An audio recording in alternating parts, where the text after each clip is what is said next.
తెలుగులో 24/24 మార్క్స్ రావాలంటే ఖచ్చితంగా టెక్స్ట్ బుక్లోని ప్రతి పాయింట్ చదవాలండి. ఆ విధంగానే మనం 6th క్లాస్ తెలుగు ఎక్స్ప్లెయిన్ చేశాను. ప్రతిదీ కూడా లైన్ టు లైన్ ఎక్స్ప్లెయిన్ చేశాను. ఏ విధంగా అంటే మనం స్టార్టింగే కవిపరిచయం, నెక్స్ట్ ప్రక్రియ, ఇతివృత్తం, తర్వాత లెసన్లోని important points and grammar bits కూడా నేను ఎక్స్ప్లెయిన్ చేశాను. ప్రతి లెసన్లోని గ్రామర్ బిట్స్ ఎక్స్ప్లెయిన్ చేశాను. ఎవరైనా వీడియో చూడని వాళ్ళు ఉంటే ఖచ్చితంగా ఇప్పుడే వీడియో చూడండి. ఈరోజు మనం 7th క్లాస్ తెలుగు ఎక్స్ప్లెయిన్ చేసుకోబోతున్నాము. ఈ 7th క్లాస్ నుండి ఇండెక్స్ నుండి ఆల్రెడీ 2 బిట్స్ వచ్చాయండి ప్రీవియస్లో. ఏదంటే నాయనమ్మ ఉంది. నాయనమ్మ యొక్క ఇతివృత్తం ఏంటి అని అడిగారు. ప్రక్రియ, ఇతివృత్తం ఈజ్ చాలా ఇంపార్టెంట్. నాయనమ్మ యొక్క ప్రక్రియ కథనిక, ఇతివృత్తం వృద్ధుల పట్ల వైఖరి, కుటుంబ విలువలను కలుగజేయడం. సీత ఇష్టాలు అనేది ఏ ప్రక్రియ అని అడిగారు ప్రీవియస్ టెట్ బిట్లో. బుర్రకథ.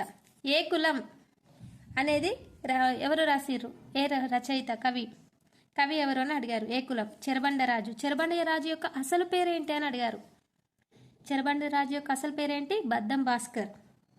గుర్రం జాషువా యొక్క రచనల్లో కానిది అని అడిగారు. ఇవి చాలా చాలా ఇంపార్టెంట్ అండి. కాబట్టి ఒకసారి మనం లైన్గా ఎక్స్ప్లెయిన్ చేసుకోబోదాం. ఫస్ట్ లెసన్ చదువు కొరవై గోపరాజు రచించిన చదువు లెసన్. పాఠ్యభాగ వివరాలు. ఈ పాఠం కథాకావ్యం ప్రక్రియకు చెందినది. వివిధ కథల సమాహార కావ్యం కథాకావ్యం అంటారు. వివిధ కథల యొక్క సమాహారమే కథాకావ్యం అని అంటారు. దీనిలో వస్తువు ప్రధానం. కథాకావ్యంలో ఏది ప్రధానం? వస్తువు ప్రధానం. రమణీయ కథన విధానం కలిగిన కావ్యమే కథాకావ్యం. నీతిని, వ్యవహారిక దక్షతను, కార్యకుశలతను, ఉత్తమ గుణాలను పెంపొందించేదే కథలు ఇందులో ఉంటాయి. కొరవి గోపరాజు రచించిన సింహాసన ద్వాంత్రింశిక చతుర్శ్వాసంలోనిది ఈ కథ. భోజరాజుకు 9వ సాలబంజిక ఈ కథ చెప్పింది. ఈ కథనట కొరవి గోపరాజు రచించిన సింహాసన ద్వాత్రింశిక చతుర్శ్వాసంలోనిది. ఇది very very important. Okay. Bhojaraju ఎన్నో సాలబంజిక ఈ కథను చెప్పిండ్రు. 9వ సాలబంజిక. Very very important. నెక్స్ట్ కవి పరిచయం. కొరవి గోపరాజు తల్లిదండ్రులు కామాంబిక, కొరవి కసవరాజు. గోపరాజు నిజామాబాద్ జిల్లాలోని భీమ్గల్ ప్రాంతం వాడు. నాటి పల్లికొండ సంస్థానాధీశుడు మహారాజు టానా మల్లన ఆస్థాన పండితుడు. సాహిత్యంతో పాటు రాజనీతి, ఛందస్సు, యోగం, జ్యోతిష్యం మొదలైన శాస్త్రాలలో ప్రావీణ్యుడు. అందరికీ సులభంగా అర్థమయ్యే విధంగా కథలు చెప్పడం ఈయన ప్రత్యేకత. కొరవి గోపరాజు యొక్క తల్లిదండ్రులు ఎవరు? కామాంబిక, కసవరాజు. ఈ కొరవి గోపరాజు నిజామాబాద్ జిల్లాలోని భీమ్గల్ ప్రాంతానికి చెందినవాడు. నెక్స్ట్ ఇతను పల్లికోట సంస్థానాధీశుడు మహారాజు అయిన టానా మల్లన ఆస్థానంలో పండితుడు. ఎక్కడ? టానా మల్లన దగ్గర ఆస్థాన పండితుడు. నెక్స్ట్ సాహిత్యంతో పాటు రాజనీతి, ఛందస్సు, యోగం, జ్యోతిషం మొదలైన శాస్త్రాల్లో ఇతను ప్రావీణ్యుడు. నెక్స్ట్ అందరికీ సులభంగా అర్థమయ్యే విధంగా కథలు చెప్పడం ఈయన యొక్క ప్రత్యేకత. అంటే ఈజీగా కథలు చెప్పడం ఈయన యొక్క ప్రత్యేకత. ఈయన 15వ శతాబ్దానికి చెందినవాడు. నెక్స్ట్ ఇక్కడ ఒకటి ఇంపార్టెంట్ ఉంది. కమలాకరం అంటే జలాశయం.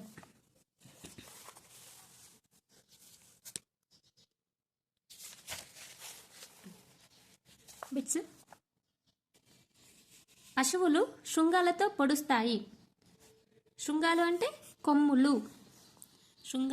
కొమ్ములు. శ్రీకృష్ణుని వక్తము చిరునవ్వుతో శోభిస్తుంది. వక్తము అంటే మొహము. ఇది ఆల్రెడీ టెట్ బిట్, 2 టెట్ బిట్లు ఆల్రెడీ ప్రీవియస్ వచ్చిన టెట్ బిట్స్ 2. తృణము అనగా గడ్డి. ఉత్తముడైన పుత్రుడు అంటే ఏంటిది? కొడుకు, కుమారుడు. నెక్స్ట్ పర్యాయపదాలు. ధర అంటే భూమి, పుడమి, ధర అనగా. ఆత్మజుడు అంటే కొడుకు, పుత్రుడు. అనుజుడు అంటే తమ్ముడు. ఆత్మజుడు అంటే కొడుకు, పుత్రుడు. వనం అంటే తోట, అడవి. శోకం అంటే దుఃఖం, ఏడుపు, బాధ. ఓకే. నామవాచక సర్వనామం ఇచ్చారు. ఇది ఇంపార్టెంట్ కాదు మన టెట్ అండ్ యూపీకి. Second lesson. నెక్స్ట్ లెసన్ నాయనమ్మ. ఈ నాయనమ్మ లెసన్ యొక్క ప్రక్రియ ఏంటి? కథానిక. ఇది ఈజీగా ఏ విధంగా గుర్తుంచుకోవాలంటే నాయనమ్మ 4 లెటర్స్. కథానిక, ఇది కూడా 4 లెటర్స్. ఈ విధంగా గుర్తుంచుకోండి. ఈ పాఠం యొక్క ఉద్దేశం ఏంటంటే వృద్ధుల పట్ల సానుకూల వైఖరి పెంపొందించుకోవాలి, వారిని వెక్కిరించకుండా అవమానించకుండా జాగ్రత్తగా సేవలు చేయాలి. ఒకవేళ మన వల్ల తప్పు జరిగితే పశ్చాత్తాపంతో క్షమాపణ అడగాలి, మానసిక పరివర్తన కలగాలి. ఈ పిల్లలు ఈర్ష్యాభావం విడిచిపెట్టాలని, పెద్దలకు ఎటువంటి అపకారం చేయకూడదని, వారి పట్ల గౌరవభావంతో మెలగాలని తెలియజెప్పడమే ఈ పాఠం యొక్క ఉద్దేశం అండి. పాఠ్యభాగ వివరాలు. ఈ పాఠం కథనిక ప్రక్రియ అని చెప్పాను. మరి కథనిక అంటే ఏంటి తెలుసుకుందాం. కథనిక అంటే క్లుప్తత, సరళత, పాత్రలకు తగిన సంభాషణలు ఆకట్టుకునే కథనం కథానిక యొక్క ప్రత్యేకత. మానవత విలువను తెలియజెప్పేదే ఈ పాఠం. ఓకే, ఈ లెసన్లో ఇంపార్టెంట్ అంటూ ఇక్కడ ఏం లేదండి. Next bits very important. ఇక్కడ పదాలకు అర్థాలు పట్టికలో వెతికి రాయండి. ఫస్ట్ అందులు. అందులు అంటే ఎవరు? గుడ్డివారు. ద్వేషం. ద్వేషం అంటే పగ. జ్ఞాపకం. జ్ఞాపకం అంటే గుర్తు చేసుకోవడం. తుంటరి. తుంటరి అంటే అల్లరి చేయడం. జపమాల. జపమాల అంటే జపం చేసుకునే మాల. ఆతృత. ఆతృత అంటే తొందరపాటు. ఇది ఇందులో ఇక్కడ ఇది ఇంపార్టెంట్. ఆతృత అంటే తొందరపాటు. నెక్స్ట్ విభక్తి ప్రత్యయాలు. నాయనమ్మకు మందులు వేసుకోవడం చాతనవుతుంది. నాయనమ్మకు. కు అంటే షష్ఠి విభక్తి. కోపం వలన ఇట్లా జరిగింది. కోపం వలన. వలన అంటే సప్తమి విభక్తి. వలన్ కంటెం పట్టి సప్తమి విభక్తి. శేఖర్ డాష్ రవి ఎదురు చూశాడు. శేఖర్ కొరకు రవి ఎదురు చూశాడు. కొరకున్కై చతుర్థి విభక్తి. అందరి డాష్ కలిసి ఆడుకో. అందరితో. దూమువులు ప్రథమ విభక్తి. నిన్ నున్ నల్లు కూర్చు గురించి ద్వితీయ విభక్తి. చేతన్ చెన్ తోడన్ తోన్ తో తృతీయ విభక్తి. Okay, next bit. క్రింది వాక్యాల్లో క్రియలు గుర్తించి పక్కనే రాయండి. క్రియలు మనకందరికీ తెలిసే. వెళ్ళాడు, నిద్రపోయింది, పరిగెత్తుతున్నాడు, వెళ్ళాడు. ఇవి క్రియలు. ఇవేంటిది? సమాపక క్రియలు. శ్రావ్య పుస్తకం చదివి అంటే ఇది అసమాపక క్రియ. ఇది క్రియ టోటల్ పూర్తి కాలేదు కాబట్టి దీన్ని ఏమంటారు? అసమాపక క్రియ. ఇందులో అసమాపక క్రియ ఉందా? మధు మైదానంలో పరిగెత్తుతున్నాడు, లేదు. సంతోష్ భోజనం చేసి. చేసి అసమాపక క్రియ. ఇందులో 2 ఇవేమో సమాపక క్రియలు, ఇది అసమాపక క్రియలు. ఓకే,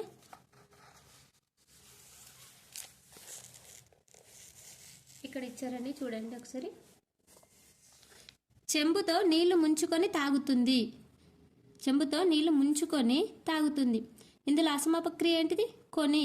ముంచుకొని అంటే పని సగమే అయింది, ముంచుకొని తాగుతుంది ఇక్కడ పూర్తయింది కాబట్టి పని పూర్తయింది అని తెలియజేసేది సమాపక క్రియ, పని పూర్తి కాలేదని తెలియజేసేది అసమాపక క్రియ.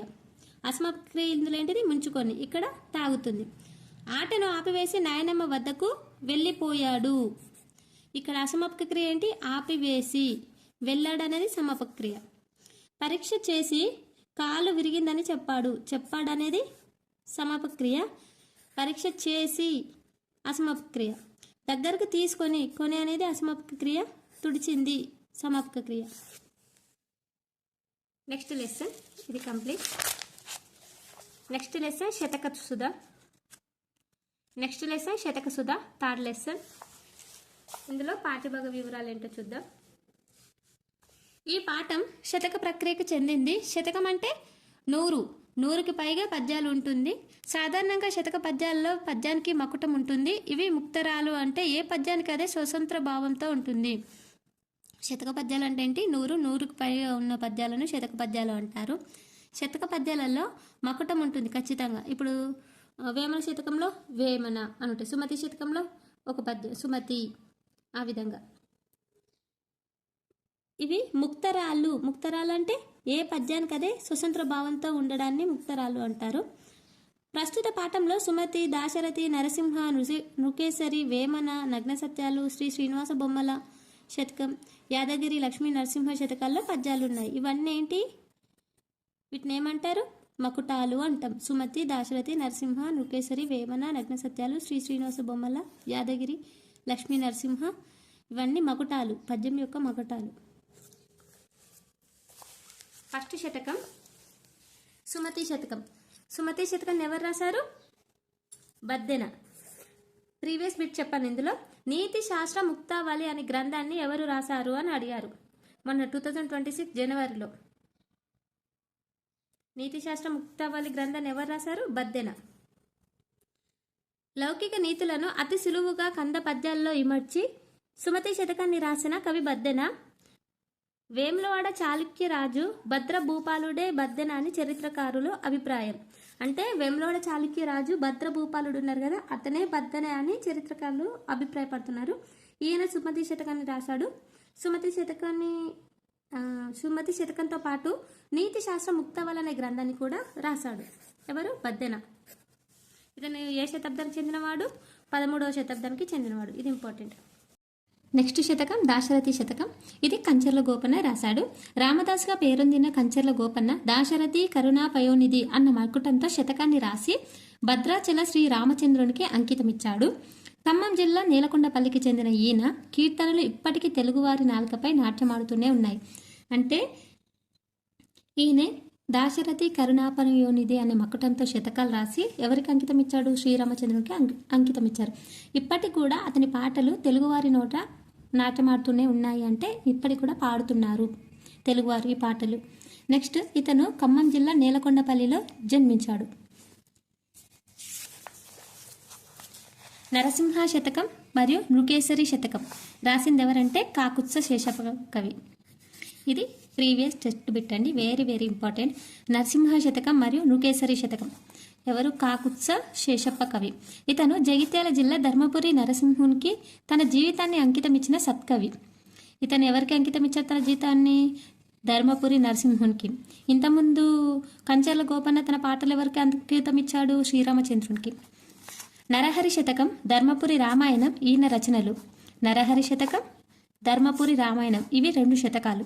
ఈయన రచనలు జనవ్యవహార నుడికారాల పదబంధాలు లోకోక్తులను పద్య రూపంలో వ్యక్తీకరించిన నరసింహ శతకం ఈయనకు అమిత కీర్తిని తెచ్చిపెట్టింది. అంటే నరసింహ శతకం ఎలా ఉంటుందంటే జన వ్యవహార నుడికారాలు, పదబంధాలు, లోకోక్తులు అంటే సామెతలు, పదబంధాలు అంటే జాతీయాలు పద్య రూపంలో వ్యక్తీకరించిన నరసింహ శతకం ఈయనకు అమితమైన కీర్తి తెచ్చిపెట్టింది. అంటే మంచి పేరు తెచ్చిపెట్టింది అన్నట్టు ఈ శతకం, నరసింహ శతకం. అంతే. నెక్స్ట్ వేమన శతకం. వేమన శతకం వేమన రాశాడు. వేమన పద్యం రాని తెలుగు వాళ్ళు ఉండరు. తెలుగు వాళ్ళందరికీ వేమన శతకం ఖచ్చితంగా వేమన పద్యం వచ్చే ఉంటుంది. సహజ కవి. ఇతని బిరుదు ఏంటిది? వేమనది సహజ కవి. సహజ కవిగా ప్రసిద్ధి పొందాడు. కడప జిల్లాకు చెందిన ఈయన పద్యాలలో నీతి, లోకజ్ఞానం, మానవత విలువలు ఉంటాయి. ఇతని పద్యాలలో ఏంటి? నీతి, లోకజ్ఞానం, మానవత విలువలు ఉంటాయి. జన వ్యవహార శైలిలో తేలికైన ఉపమానాలతో పద్యాలు రచించడం వేమన యొక్క ప్రత్యేకత. ఈయన పద్యాల్లో ప్రత్యేకత ఏమిటంటే తేలికైన ఉపమానాలతో రాయడం ఈయన యొక్క ప్రత్యేకత. నెక్స్ట్ నగ్న సత్యాలు రాసింది రావికంటి రామయ్య గుప్తా. ఇది కూడా previous test bit. Ravikanti Ramayya Gupta కవిరత్న ఈయన బిరుదు. ఈయన యొక్క బిరుదు కవిరత్న. ఈయన పెద్దపల్లి జిల్లాలోని మంతనికి చెందినవాడు. గౌతమేశ్వర శతకం, గీతామృతం, వరద గోదావరి ఈయన రచనలు. ఇవి చాలా ఇంపార్టెంట్. గౌతమేశ్వర శతకం, గీతామృతం, వరద గోదావరి ఈయన యొక్క రచనలు 3. కవిగా మంత్రకూట వేమనగా ప్రసిద్ధి చెందాడు. ఈయన వరకవిగా మంత్రకూట వేమనగా ప్రసిద్ధి చెందాడు. ఇందులో మొన్న లాస్ట్ ప్రీవియస్ ఎట్లా అడిగారంటే నగ్న సత్యాల శతకం ఎవరిది అంటే రావికంటి రామయ్య గుప్తా. నెక్స్ట్ ఏ విధంగా అడిగంటే వరకవి పేరుగా మంత్రకూట వేమనగా ప్రసిద్ధి చెందింది ఎవరు?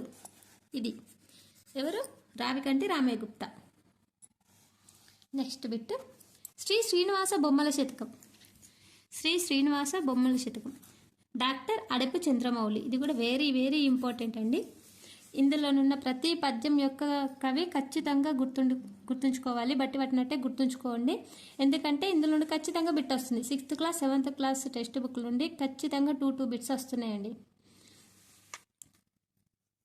వరంగల్ అర్బన్ జిల్లా రంగశాయిపేట గ్రామానికి చెందిన ఈయన బిరుదు కవి శశాంక. ఇక్కడ చూడండి కవిరత్నాన్ని ఎవరినంటాం? ఇంతకుముందు రావికంటి రామయ్య గుప్తా. కవి శశాంక అడెపు చంద్రమౌళి. అడెపు చంద్రమౌళి సంబంధించి కవి శశాంక అడిగారు ముందు 2022 అప్పుడు.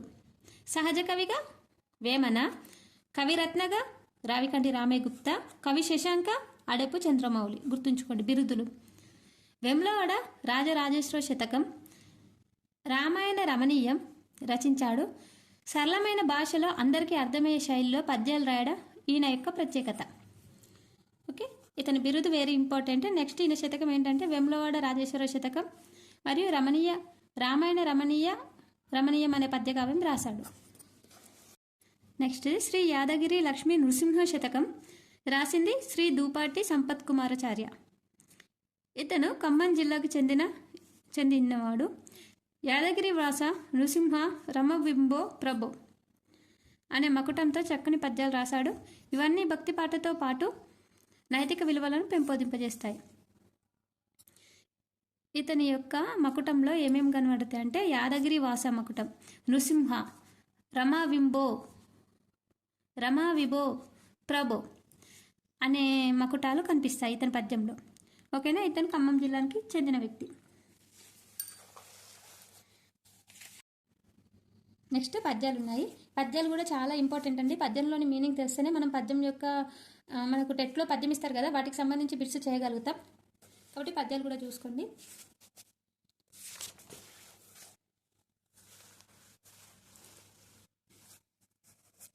ఈ లెసన్ నుండి బిట్స్.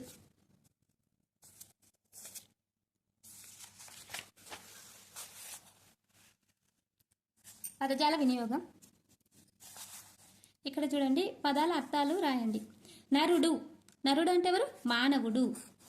గేలి అంటే అపహాస్యం. జిహ్వ అంటే నాలుక. కపటము అంటే మోసం. ధరిత్రి అంటే భూమి. ఓకే, నెక్స్ట్ ఇక్కడ పర్యాపదాల్లాగా ధరిత్రి అంటే భూమి, నేల, అవని. ఓకే, తావి, ఇది ఇంపార్టెంట్, వెరీ వెరీ ఇంపార్టెంట్. తావి అంటే ఏంటి? పువ్వు, పరిమళం, సువాసన. తావి అంటే పువ్వు, పరిమళం, సువాసన. నెక్స్ట్ నానార్థాలు. శ్రీ అంటే సాలెపురుగు, పాము, విషం, సంపద, బుద్ధి. శ్రీ అంటే సాలెపురుగు, పాము, విషం, సంపద, బుద్ధి. నెక్స్ట్ ధనము అంటే విత్తము, సంపద, ఆవుల మంద. ఇవి నానార్థాలు. ఇక్కడ రాశాను కూడా. మన టెట్లో ఖచ్చితంగా ఒక పర్యాపదం నానార్థం ఖచ్చితంగా ఇస్తారు. అది ఏ విధంగా ఇస్తారంటే ఇప్పుడు విషం, బుద్ధి, సంపద ఈ దేనికి నానార్థాలను అడుగుతారు. విషం, బుద్ధి, సంపద. అప్పుడు మనకు గుర్తు రావాలి శ్రీ యొక్క నానపదాలు అవి. విత్తం ఉంది, విత్తం, ఆవుల మంద ఇస్తారు. అదేంటి? ధనం అని మనం గుర్తుపట్టాలి. ఆ విధంగా ఇస్తారు. నానార్థాలు ఇచ్చేసి దేనిది అని అడుగుతారు. నెక్స్ట్ ఇక్కడ భాష భాగాలు. మామిడి పండు తీయగా ఉంది. ఇక్కడ తీయగా అనేది విశేషణం. అయ్యో రమ చదువు అయిపోయిందా? అయ్యో అనేది అవ్యయం. పిల్లలు శతకపద్యాలు చదువుతున్నారు అనేది క్రియ. ఆమె అంటే సర్వనామం. అనేక విశేషణం. మంచి అంటే విశేషణం. ఆ విధంగా ఇక్కడ సంధి గురించి ఇచ్చారు. ఇక్కడ మొన్న లాస్ట్ ఈ విధంగా అడిగారు. ఇక్కడ చూడండి, స్వరాలకు పరస్వరం ఏకాదేశమగుట సంధి.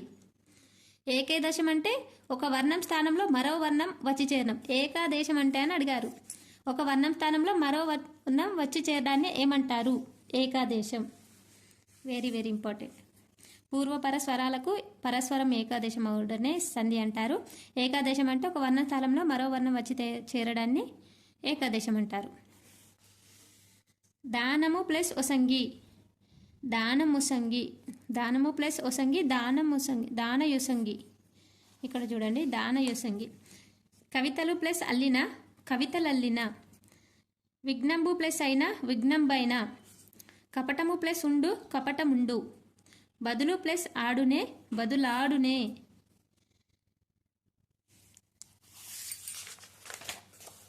నెక్స్ట్ ఈ లెసన్ కంప్లీట్ అండి. నెక్స్ట్ లెసన్ అమ్మ జ్ఞాపకాలు. అమ్మ జ్ఞాపకాలు రాసింది టి కృష్ణమూర్తి యాదవ్. పాఠ్యభాగ వివరాలు. ఈ పాఠం వచన కవిత ప్రక్రియకి చెందింది. వచన కవిత అంటే ఏమంటారు? Free words. ఇది ఇంపార్టెంట్ ఇందులో. ఈ పాఠం వచన కవిత ప్రక్రియకు చెందింది. తెలుగులోని వచన కవిత ఆంగ్ల సాహిత్య ప్రభావంతో వచ్చింది. ఆంగ్లంలో దీన్ని ఏమంటారు? ఫ్రీ వర్డ్స్ అంటారు. పద్య గేయాల్లో ఉండే ఛందస్సు మాత్ర గణాల నియమం లేకుండా స్వేచ్ఛగా భావయుక్తంగా వాక్యాలతో ఉంటుంది. దీనినే వచన కవిత అని పిలుస్తారు. అమ్మ జ్ఞాపకాలు అనే పాఠం వచన కవిత ఫ్రీ వర్డ్స్ అనే ప్రక్రియకి చెందింది. ఇది ఒకటి గుర్తుంచుకోండి. నెక్స్ట్ కవి పరిచయం. సామాన్యుని ఉచ్ఛ్వాస నిశ్వాసలను అక్షరాల్లోకి పొదిగి సామాన్య ప్రజల భాషలో కవిత్వం రచించిన కవి టి కృష్ణమూర్తి యాదవ్. కరీంనగర్ జిల్లా పర్లపల్లికి చెందిన ఈయన తెలంగాణ భాషలో యాసలో వచన కవిత్వం రాసిన కవులలో ఒకడు. తన తొలి కవితా సంపుటి తొక్కుడు బండ. ఇది వెరీ వెరీ ఇంపార్టెంట్. తన తొలి కవితా సంపుటి ఏది? తొక్కుడు బండ. తొక్కుడు బండతో సాహితీ క్షేత్రంలో ప్రవేశించాడు. శబ్దం వీరి రెండవ కవితా సంపుటి. రెండు కవితా సంపుట్లు, ఒకటి తొక్కుడు బండ, ఇంకోటి శబ్దం. గ్రామీణ జీవన అనుభవాలు, మధ్యతరగతి జీవన చిత్రమును తన కవిత్వంతో చొప్పించాడు. సరళమైన వచనాభివ్యక్తి, నిరాడంబరమైన శైలి కృష్ణమూర్తి యాదవ్ యొక్క ప్రత్యేకత. ఇందులో వెరీ వెరీ ఇంపార్టెంట్ అంటే తొక్కుడు బండ, శబ్దం. ఇవి అతని యొక్క కవితా సంపుటాలు. వెరీ వెరీ ఇంపార్టెంట్, గుర్తుంచుకోండి. తెలంగాణ భాషలో యాసలో వచన కవిత్వం రాసిన కవుల్లో ఒకడు ఎవరు? కృష్ణమూర్తి యాదవ్. నెక్స్ట్ లెసన్లో ఇంపార్టెంట్ బిట్స్ ఏం లేదు.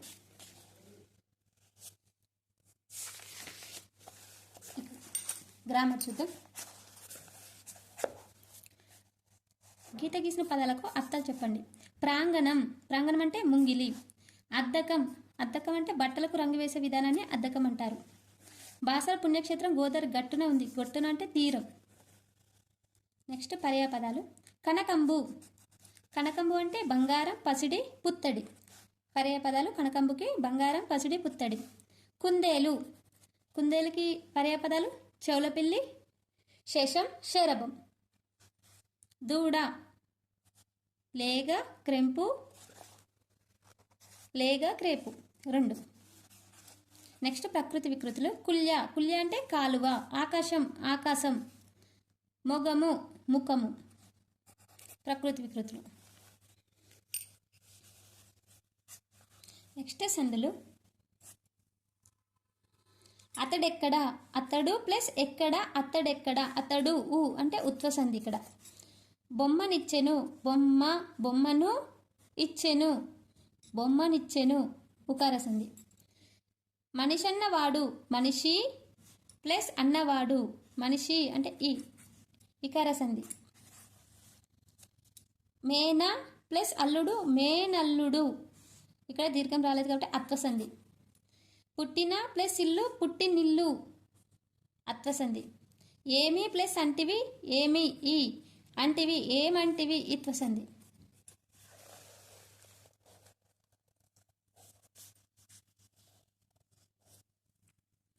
నెక్స్ట్ ఉత్వసంధి గురించి ఇక్కడ ఇన్ఫర్మేషన్ ఇచ్చారు. రాముడు. ఊ ప్లస్ అతడు, రాముడతడు. ఊ ప్లస్ ఆ ఉత్వసంధి. సోముడు. ఊ ప్లస్ ఈ, సోముడితడు, ఈ ఉత్వసంధి. మనము ప్లస్ ఉంటిమి. మనము. ఊ ప్లస్ ఊ, ఊ మనం ఉంటిమి. అతడు ప్లస్ ఎక్కడ. అతడు. ఊ ప్లస్ ఎక్కడ, అతడెక్కడ.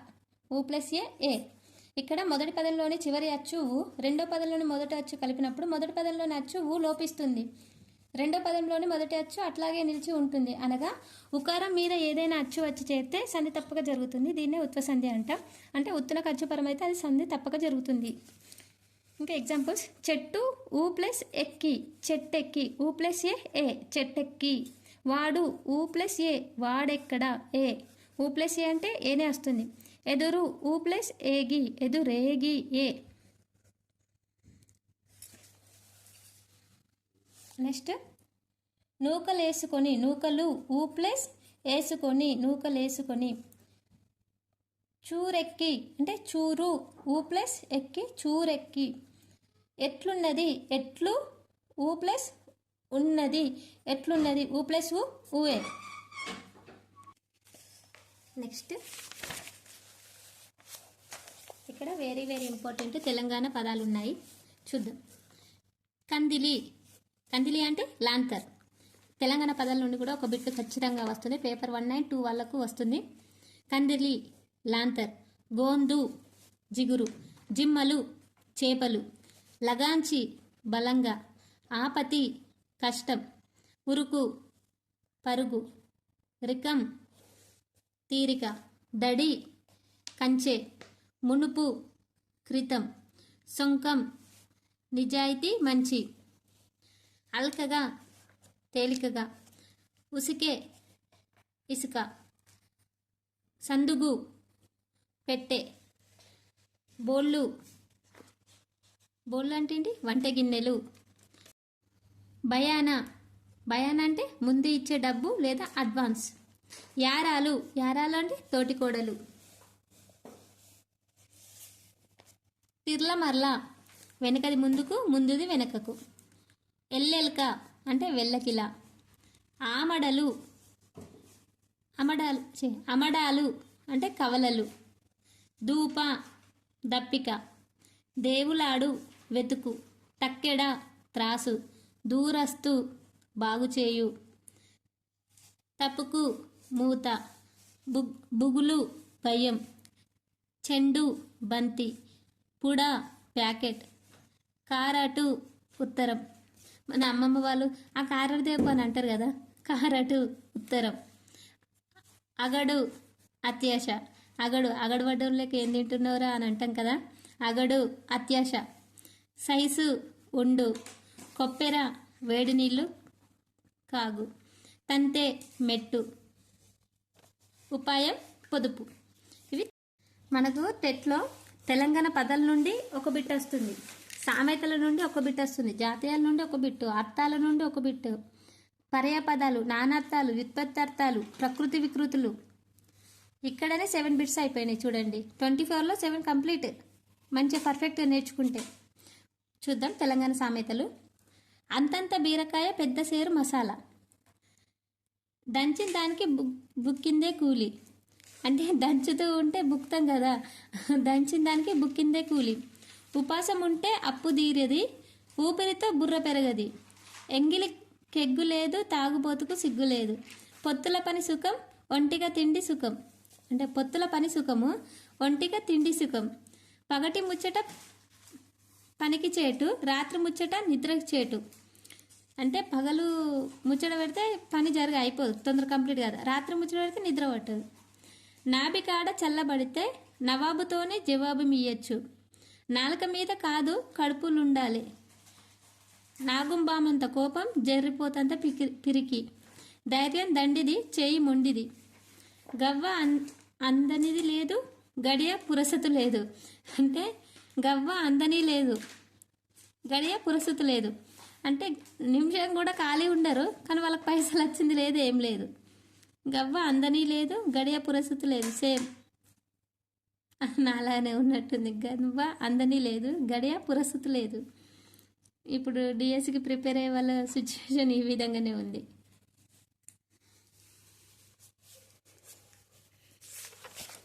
నెక్స్ట్ పల్లె అందాలు. పల్లె అందాలు మనం నెక్స్ట్ క్లాస్లో ఎక్స్ప్లెయిన్ చేసుకుందాము. ఇక్కడ పల్లె అందాలకు సంబంధించి నేను కోడ్ కూడా రాసుకున్నా. మా ఊరి పల్లె అందాలు చూడడానికి అచ్చి అంటే అచ్చి వెంకటాచార్యులు ఇది రాసిరు అన్నట్టు. పల్లె అందాలు అనేది లెసన్ పేరు. మా ఊరి పల్లె అందాలు చూడడానికి అచ్చి, కావ్య, రాగమాల, అందాలు, బుర్రకథ ఇవి అతని రచనలు. ఈ విధంగా అంటే కొటేషన్లో ఇట్లా పెట్టుకుంటే అన్నీ వస్తాయి, ట్రిక్స్ అన్నట్టు. ఈ విధంగా నెక్స్ట్ వీడియోలో ఎక్స్ప్లెయిన్ చేసుకుందాం. ఈ వీడియో మీకు నచ్చినట్టయితే లైక్ చేయండి, మీ ఫ్రెండ్స్కి షేర్ చేయండి, సబ్స్క్రైబ్ చేయండి, హైప్ ఇచ్చి ఎంకరేజ్ చేయండి. మరిన్ని వీడియోస్తో థ్యాంక్ యూ.